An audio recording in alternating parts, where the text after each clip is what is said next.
conocer cómo vender los sistemas de aire, cómo ofrecerlos, cómo integrarlos a mis soluciones de gases industriales y alta presión.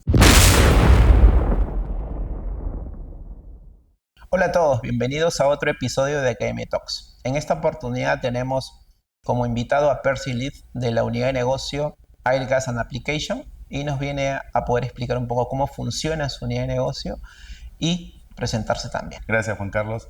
Gracias por la invitación. Bueno, sí, como bien mencionas, yo soy Percy Lead. Trabajo en Air Gas Applications como ingeniero de ventas de gases industriales y alta presión.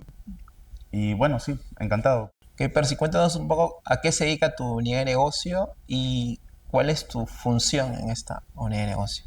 Mi unidad de negocio es Air Gas Applications. Esta división nace en el 2025 de las subdivisiones de IAT, IOFA, Industrial Air y All Free Air, de gases industriales, alta presión y baja presión. Estas tres subdivisiones se unen para formar Air and Gas Applications. ¿Por qué se forma una nueva división? Porque quieren enfocarse mucho en aplicaciones industriales especializadas, las cuales pues en IAT y OFA esas aplicaciones divergían un poco del core central de las divisiones de IAT y OFA, que era vender aire comprimido y soluciones de aire comprimido. Entonces decidieron crear la división un poco más técnica, un poco más dura, enfocada en aplicaciones. O sea, obviamente en ventas también, lógico, tenemos que vender, pero con una venta muy técnica, muy de consulta.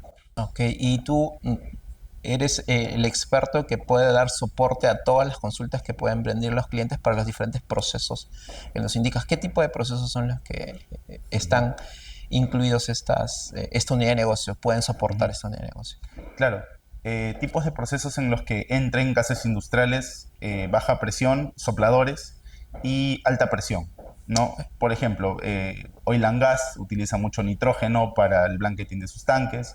La industria de tratamiento de aguas utiliza mucho soplador baja presión para aireación de agua.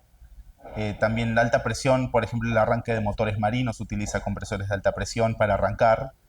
Eh, el almacenamiento de nitrógeno y oxígeno en cilindros de 10 metros cúbicos. Esas aplicaciones de conocimiento un poco más duro, más técnico, son las que afronto día a día. Ok, y las habilidades que normalmente tú has desarrollado en Atlas Copco y también con el background que tienes, ¿cómo te han ayudado a poder abordar este reto? Los conocimientos que adquirí en Atlas Copco son básicamente de aire comprimido, tratamiento, generación de aire comprimido. Aquí cuando llegué los chicos los chicos de ventas me ayudaron mucho a conocer cómo vender los sistemas de aire, cómo ofrecerlos, cómo integrarlos a mis soluciones de gases industriales y alta presión. Okay. Y bueno, como tú bien dices, mi background viene de oil and gas, industria química, refinación, generación de gases industriales, envasado de gases industriales. Entonces ya venía con un background de procesos industriales, ¿no? Ya sabía muchos procesos de tratamiento de todos los productos de oil and gas, también un poquito de retail de gases industriales. Entonces ya sabía cómo afrontar los demás procesos, porque son parecidos la mayoría. Y referente a las habilidades blandas que tú requieres para esta posición, ¿cómo las has ido desarrollando aquí en Atlas Copco? ¿Qué plataformas te han soportado para poder potenciar estas habilidades que necesitas? Claro, habilidades blandas siempre es necesario. Obviamente las habilidades duras, las hard skills, son las que te dan la confianza de poder afrontar cualquier venta, cualquier consulta que tengan los clientes, porque tienes todas las armas a tu disposición. Eso te da mucho la confianza de ir pues cómodo. Y las habilidades blandas también hay que tenerlas muy en cuenta porque te permite leer muy bien el cliente, saber cómo llevarte con el cliente, medir la temperatura de una decisión, de una posible compra, saber cuándo insistir, cuándo no insistir. Okay. Entonces, eso es importantísimo. Y también los idiomas, ¿no? El inglés básico, y si hay un segundo idioma mejor, ¿no?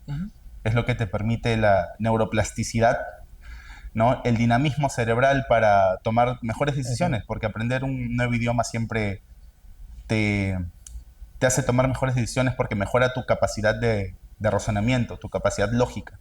Sí, claro. Y eso ayuda en las ventas de todas maneras, ¿no? Y sí. También en AGAT hablamos mucho con fábrica para los productos especiales, los compresores especiales, generadores de nitrógeno y oxígeno, así que el inglés es básico. Eso ya ni siquiera se tiene que pedir. Ok, y referente al rol de la capacitación, que normalmente Atlas Copco siempre ofrece para todas las unidades de negocio, obviamente. ¿Cómo crees que impacta en las diferentes, bueno, en tu unidad de negocio? Claro, impacta de una manera muy positiva porque aquí en la intranet de Atlas Copco hay centenas de horas de capacitación al alcance de un clic. Ujú. Entonces está realmente en nosotros el querer saber más cada día. Porque yo ahorita entro a mi celular, al hub, al intranet, pongo el Learning Link y veo 20 cursos de aplicaciones de baja presión, de alta presión, de gases industriales, que es de mi división AGA, y ya está. Y, o sea, de verdad que no hay excusa y no hay motivo por el cual uno no pueda hacerlo. Sí, claro, Es sí. gratis, lo Ujú. ofrece la empresa, es buenísimo. Sí, claro, un poco también para compartir de que nosotros como Service Academy también nosotros trabajamos en esas dos aristas, como lo que habías mencionado, las habilidades duras, cuando tenemos nuestras instalaciones, los entrenadores que vienen con sus simuladores y hacen las capacitaciones en esta y desarrollan las habilidades duras, y obviamente también tenemos material exclusivo para desarrollar las habilidades blandas, ¿no? Y poder potenciar al personal que viene a formarse también. Entonces, el grupo Atlas Copco está preocupado justamente por ese desarrollo de la competencia, el talento que tenemos aquí en Atlas Copco, ¿no? Entonces, creo que coincidimos en muchas cosas. No agradezco tu tiempo por compartirnos un poco qué es lo que hace la nueva unidad de negocio. Te deseamos lo mejor en esta nueva unidad de negocio con todas las habilidades que has ganado hasta ahora y obviamente todo lo mejor. Bueno, Gracias. gracias por acompañarnos en este episodio. Nos vemos hasta una otra oportunidad. Gracias. Nos vemos. Gracias. Gracias, Juan.